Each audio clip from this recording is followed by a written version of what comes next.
नमस्कार, स्वागतम। आज के अंक में एक ऐसे प्रयोग की चर्चा करेंगे जिसका नित्य प्रयोग करके आप अपनी ऊर्जाओं में वृद्धि कर सकते हैं। ऊर्जाओं में वृद्धि अब एक ऐसा विषय है जो बहुत ही डीप है। ऊर्जा हमें हर प्रकार से, हर ओर से मिलती है। किस प्रकार की ऊर्जा हम प्राप्त करते हैं वैसा ही हमारा जीवन बन जाता है। ये हमें भोजन से मिलती है, ये हमें विचारों से मिलती है, ये हमें कर्मों से मिलती है। जैसे हमारे कर्म होते हैं उसी प्रकार की हमारी एनर्जी फील्ड बनता चला जाता है। जैसे हम सोचने लगते हैं, जैसे हमारे विचार होने लगते हैं, वैसे हमारे भीतर ऊर्जाएं, हम उनको आकर्षित करते हैं और वो हमारे भीतर प्रवेश कर जाती हैं। जिस प्रकार के मंत्रों का पाठ करते हैं, जिस प्रकार के लोगों से मिलते हैं, जिस प्रकार का भोजन, जिस प्रकार का पेय पदार्थ ग्रहण करते हैं, वैसी ही ऊर्जा हमारी होने लगती है और हमारा सारा जीवन इन्हीं ऊर्जाओं पर आश्रित होता है, हम माने या ना माने। बिना ऊर्जा के क्या मैं अपना भोजन पचा सकता हूँ? बिना ऊर्जा के क्या मैं एक कदम भी चल सकता हूँ? बिना ऊर्जा के क्या मैं ये बोल पा रहा हूँ? बिना ऊर्जा के क्या मैं कुछ देख सकता हूँ?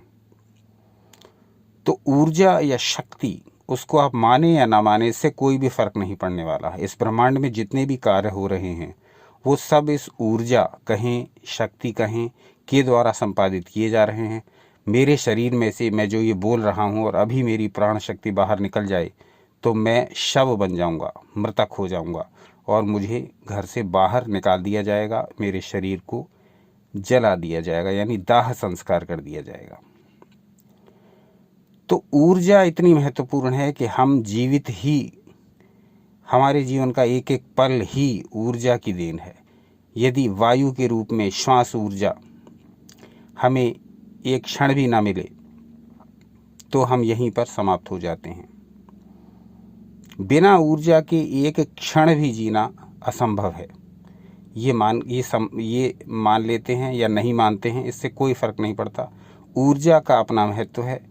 पेड़ पौधों से लेकर के जितने भी ब्रह्मांड में कार्य संपादित हो रहे हैं, जो भी हलचल दिख रही है, जो भी शब्द सुनाई दे रहे हैं, जो भी दिखाई दे रहा है, वो सब उस ऊर्जा, उस महाशक्ति की देन है।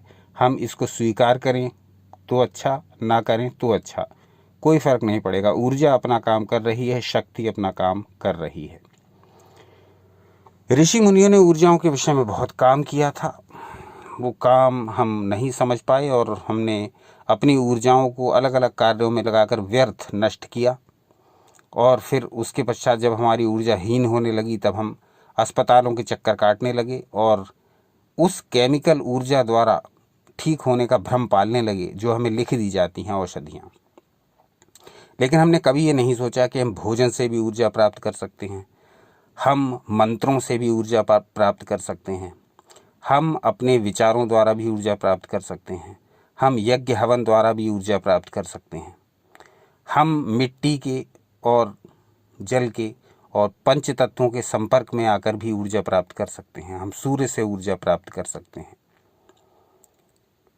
हमने कभी ये सोचा ही नहीं। ऊर्जा के विषय में हमारी जो सोच थी वो बड़ी दकियानूसी, बड़ी सीमित रही, बड़ी लिमिटेड रही। और हमने सोचा कि ये एनर्जी जो वेस्टर्न आइडियोलॉजी के हिसाब से हमें पढ़ाई जाती है, बस वही ऊर्जा है और ऊर्जा कुछ है ही नहीं। न प्राण ऊर्जा के बारे में हमने जाना, न पंच कोशों की ऊर्जा के बारे में हमने जाना, न पंच तत्वों की ऊर्जा के बारे में हमने जाना, न मंत्रों में छुपी ऊर्जा, शब्द शक्ति के बारे में हमने जाना, न पेय पदार्थों में छुपी ऊर्जा के बारे में हमने जाना, न कर्मों द्वारा जो ऊर्जा उत्पन्न होती है उसके बारे में हमने जाना। अलग अलग कर्म करने वालों के एनर्जी फील्ड अलग अलग हो जाते हैं, उनके भविष्य उसी प्रकार निर्धारित हो जाते हैं। निगेटिव कर्म कर रहे हैं तो निगेटिव एनर्जी से प्रभावित होकर के वैसे ही कर्म निरंतर होते जाते हैं और वैसे ही परिणाम मिलते हैं। पॉजिटिव कर रहे हैं तो पॉजिटिव परिणाम मिलते हैं। तो ऊर्जा के बारे में हमने कभी जाना नहीं, लेकिन ऋषियों ने बहुत रिसर्च की इस पर और उन्होंने बहुत कुछ लिखा। सहस्त्रनामों में बहुत कुछ लिखा हुआ है, उन पर शोध नहीं हुआ।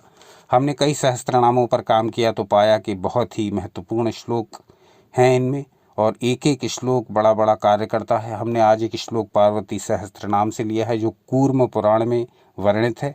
आप चाहें तो उसको वहाँ से देख सकते हैं। मूल श्लोक आपकी स्क्रीन पर प्रदर्शित हो रहा है, उसको हम देखेंगे और देखेंगे कि इस श्लोक द्वारा किस प्रकार से हम अपनी समस्त प्रकार की ऊर्जाओं में बहुत वृद्धि कर सकते हैं। समस्त प्रकार की ऊर्जा जो शरीर में कार्य कर रही हैं, जो हमको हर कार्य के लिए एनर्जी चाहिए, उनमें बहुत विस्तार करने के लिए, उनको बहुत बढ़ाने के लिए, और यदि उनकी कमी हो गई है तो उसकी पूर्ति करने के लिए ये ऊर्जादायक श्लोक है। एक एक श्लोक बड़े काम का है। सहस्त्रनामों में जितने भी श्लोक हैं, हम एक एक सहस्त्रनाम के एक श्लोक पर चर्चा भी करेंगे। क्योंकि ये तंत्र के श्लोक हैं, इसलिए पूरी व्याख्या नहीं की जा सकती, क्योंकि कुछ महामूढ़ लोग अर्थ का अनर्थ कर देते हैं और उस शब्द का दुरुपयोग करते हैं। तो जिनको इसके एक एक शब्द की व्याख्या चाहिए, वो डिस्क्रिप्शन में दी गई ईमेल पर पूछें, वहाँ उनको उसका उत्तर दिया जाएगा। यहाँ हम उस मूल श्लोक को लेंगे जो कि पार्वती सहस्त्रनाम से लिया गया है। इस श्लोक का 108 पाठ 21 दिन तक करना आवश्यक है। 108 पाठ 21 दिन तक, विशेष नियम बंधन नहीं। स्नान करके इसको किया जा सकता है, स्नान करके किया जा सकता है, प्रातःकाल या सायंकाल किसी भी समय। बस 108 पाठ। इसको करमाला पर भी किया जा सकता है, यानी केवल उंगलियों से गिनकर भी किया जा सकता है। विशेष प्रकार की माला का, आसन का कोई बंधन नहीं है। समस्त प्रकार की ऊर्जाओं में वृद्धि चाहते हैं तो इस श्लोक का नियमित पाठ करें, कम से कम 21 दिन 108 पाठ प्रतिदिन। क्या श्लोक है? पार्वती सहस्त्रनाम कूर्म पुराण से कहा गया, काष्ठा सर्वांतरस्था चचिच्छक्तिरतिलालसा नंदा सर्वात्मिका विद्या ज्योति रूपा अमृताक्षरा। एक बार पुनः इसका पाठ कर लेते हैं। काष्ठा सर्वांतरस्था चचिच्छक्तिरतिलालसा नंदा सर्वात्मिका विद्या ज्योति रूपा अमृताक्षरा। इस श्लोक का नियमित पाठ करना है, एक माला प्रतिदिन, यानी 108 पाठ प्रतिदिन, कम से कम 21 दिन तक। पाएंगे कि ऊर्जाओं में बहुत वृद्धि होने लगी है, पाएंगे कि एनर्जी लेवल पहले से बहुत बढ़ गया है, पाएंगे कि सुस्ती दूर हो रही है, पाएंगे कि शरीर में व्याप्त अग्नियां अब अपने सही स्तर पर प्रवाहित हो रही हैं। तो बहुत कुछ पाएंगे, लेकिन पाएंगे तब जब करेंगे।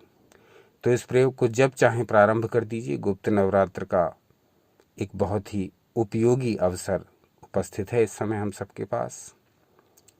तो आज की वीडियो पर अपने विचार बताइए, और क्या जानना चाहेंगे ये अवश्य बताइए।